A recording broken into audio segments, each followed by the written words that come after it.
नमस्कार, मेरा नाम है श्वेता पांडे और आप देखना शुरू कर चुके हैं आर्थिक धारा। सब्सक्राइब करें चैनल। अभी लौट के मुद्दे के साथ।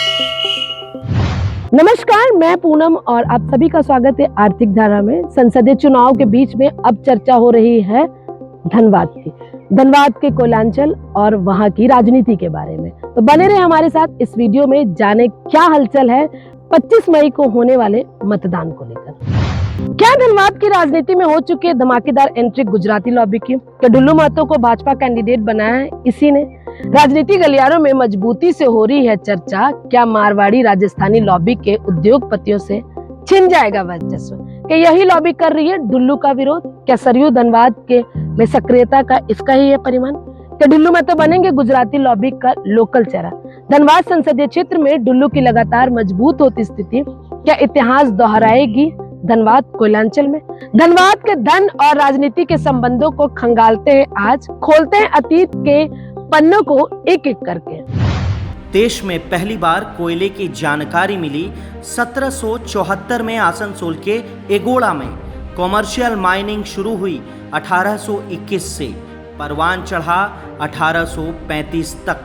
धनबाद में कोयले का उत्पादन शुरू हुआ वर्ष 1894 से। यहाँ उपलब्ध था कोकिंग और नन कोकिंग कोयला दोनों ही। कोकिंग कोयले का अधिकतम उपयोग है इस्पात उद्योग में। शुरुआती दौर में यूरोपियन कंपनियों ने शुरू किया धनबाद में माइनिंग का काम। 1925 में आते आते कोयला खनन पहुंच गया पीक पर। बंगाल के कोयला उद्योग में एंट्री ले ली पहले इंडियन प्रिंस द्वारिका नाथ टैगोर ने। विश्व कवि रविंद्रनाथ टैगोर के पितामह थे। धनबाद में एंट्री लेने वाले थे कच्छ से आए गुजराती। 1890 में आई कच्छ की company Gujarati railway contractors company. सेठ खोराराम जी चावड़ा थे पहले भारतीय जिन्होंने तोड़ा यूरोपियन कंपनी का एकाधिकार। इंसाइक्लोपीडिया ऑफ बंगाल, बिहार और उड़ीसा में दर्ज है ये। 1890 में सेठ खोराराम जी ने शुरुआत की थी 2 खदानों से। बाद में बढ़ती गई गुजराती व्यवसायियों की संख्या। वर्ष 1920 में 92 कोलियरियों में से 50 कोलियरियाँ चला रहे थे कच्छ के व्यवसायी। सेठ खोराराम जी के पास थी कई कोलियरियाँ। खास झरिया, गोल्डन झरिया, फतेहपुर, बलिहारी, खास जिनागोरा, ईस्ट भगत डीह। बढ़ रही थी कोलियरियों की संख्या तो उनके भाई भी आ गए इसी व्यवसाय में। उनमें शामिल थे तेजाराम जी चावड़ा, जेठा लीरा जेठवा, अक्षय राम जी चावड़ा, पंचम राम जी चावड़ा। प्योर झरिया कोलियरी में खोराराम जी पार्टनर थे दीवान बहादुर डीडी ठक्कर के साथ। देश के विभाजन के बाद पाकिस्तान से भागे उद्यमियों ने झरिया के राजा से ज़मीन ली लीज पर ताकि चलाई जा सके कोलियरियाँ। शामिल थी इनमें खास झरिया, जामाडोबा, बलिहारी, तिसरा, कतराजगढ़, केलूडीह, कुसुंडा, गोविंदपुर, सिजवा, सीझुआ, लोयाबाद, जयरामपुर, भागा, माताडीह, महुदा, धनसार, भूली, बेरमो, मुगमा, चासनाला बोकारो, बुगतडीह, पुटकी, पंडिबरी, राजापुर, जिनागोरा, गेरिरिया, चिरकुंडा, भौरा, सीनीडीह, केंदवाडीह, दुमका। आज़ादी के बाद से ही गुजराती पड़ने लगे कमज़ोर। वर्ष 1971 में कोकिंग कोल, वर्ष 1973 में नन कोकिंग कोल कोलियरियों का हो गया राष्ट्रीयकरण। धनबाद कोयलांचल से गुजराती उद्यमी हो गए लगभग गायब। बच गई हैं तो सिर्फ उनकी कहानियां, उनके अवशेष। देश में कोयले का उत्पादन करती है सरकारी कंपनी कोल इंडिया और उसकी अनुवांशिक कंपनियां। निजी उपयोग के लिए कोयला खनन करती हैं कई निजी कंपनियां। उन्हें जाना जाता है कैप्टिव के रूप में। इन कंपनियों को नहीं अधिकार कोयला बेचने का, लेकिन कोयला उद्योग के निजीकरण की गति तेज की है मोदी सरकार ने। निर्णय था यूपीए सरकार का, कमर्शियल माइनिंग का अधिकार मिलने लगा है निजी कंपनियों को। बड़ी एंट्री ली है गुजरात की अडानी इंटरप्राइजेस ने। कोल इंडिया में आउटसोर्सिंग के साथ साथ शुरू हुआ है एमओडी। धनबाद में फिर मजबूत एंट्री ले रही है गुजराती कंपनियां। दावा है इन्हीं कंपनियों ने ही टिकट दिलाया है ढुल्लू महतो को। वर्चस्व समाप्त होता देख परेशान है धनबाद के परंपरागत कोयला व्यवसायी, इसलिए मचा है चुनाव में भारी हड़कंप। चीन के बाद भारत में होती है सबसे अधिक कोयले की खपत।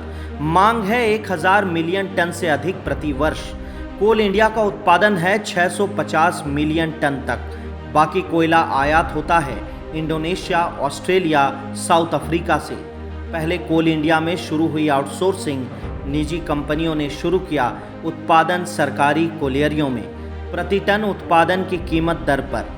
वर्ष 2020 में मोदी सरकार ने पारित किया मिनरल लॉ ऑर्डिनेंस 2020। निजी कंपनियों को मिला माइनिंग ऑपरेशन डेवलपमेंट का अधिकार। फिलहाल 15 सरकारी कोलियरियां सौंपी गई है इस नीति के तहत निजी कंपनियों को। आने वाले समय में बढ़ेगी इसकी संख्या और भी। एंट्री ली है अडानी इंटरप्राइजेस, वेदांता जैसी कंपनियों ने। धनबाद कोयलांचल में निजी कंपनियों का प्रवेश हो रहा है 3 तरीकों से। पहला, कोल इंडिया में आउटसोर्सिंग, दूसरा कोल इंडिया में एमओडी और तीसरा निजी कंपनियों को कोल ब्लॉक से कॉमर्शियल माइनिंग के लिए। ढुल्लू महतो की ताकत, संपन्नता का स्रोत है आउटसोर्सिंग कंपनियां। लूट, श्रम शोषण में उनकी है सीधी भागीदारी। दूसरे तीसरे कैटेगरी में शुरू हो रही है एंट्री निजी कंपनियों की। धनबाद के कोयला उद्योग में एंट्री ले रहे हैं गुजराती कंपनियों के लोग। इतिहास फिर दोहरा रहा है कोयला व्यवसाय का। पहले यूरोपियन कंपनियों से ली कोलियरियां, अब मोदी सरकार से ली जा रही हैं कोलियरियां। इन कंपनियों के लिए मजबूत मोहरा है ढुल्लू महतो। गुजराती कंपनियों ने दांव लगाया है ढुल्लू महतो पर। कोयला उद्योग में पहले से काबिज है मगरमच्छ। गुजराती कंपनियों की एंट्री से सर्वाधिक परेशान है ये।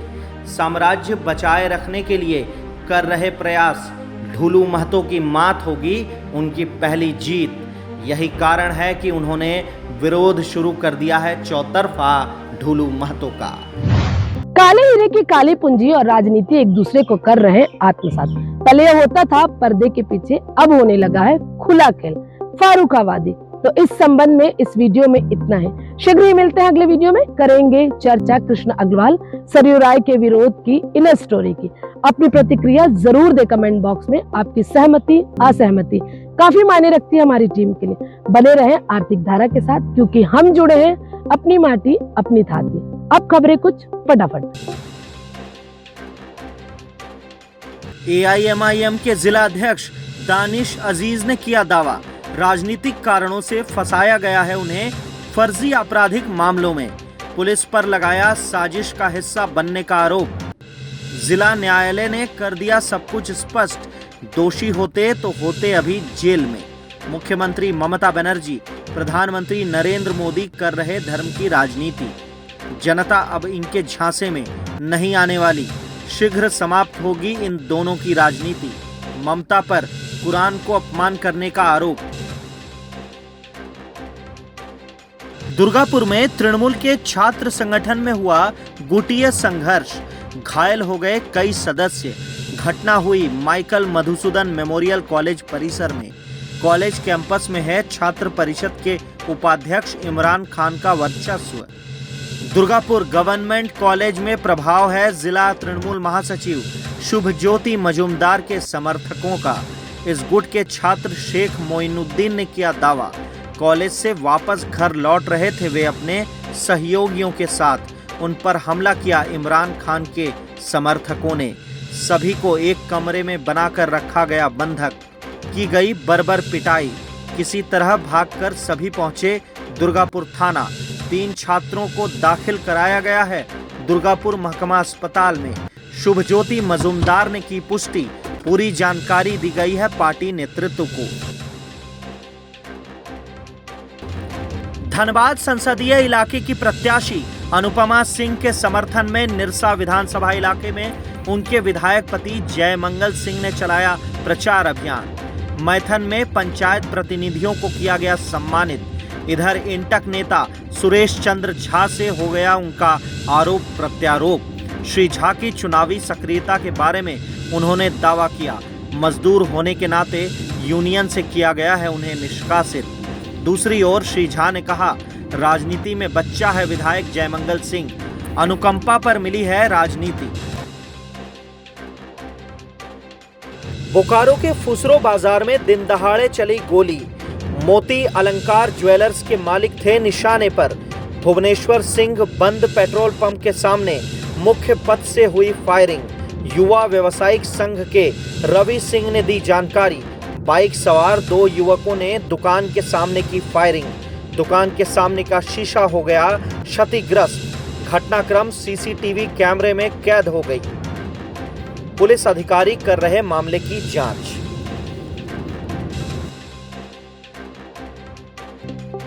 खबरों का सफर आज के लिए यहीं तक, फिर मुलाकात होगी। अगर वीडियो आपको पसंद आती है तो वीडियो को लाइक करें, चैनल को सब्सक्राइब करें, वीडियो को ज्यादा से ज्यादा लोगों तक पहुंचाएं, इसे शेयर करें और राजनीतिक समीकरणों को समझने के लिए सब्सक्राइब करें आर्थिक धारा। नमस्कार।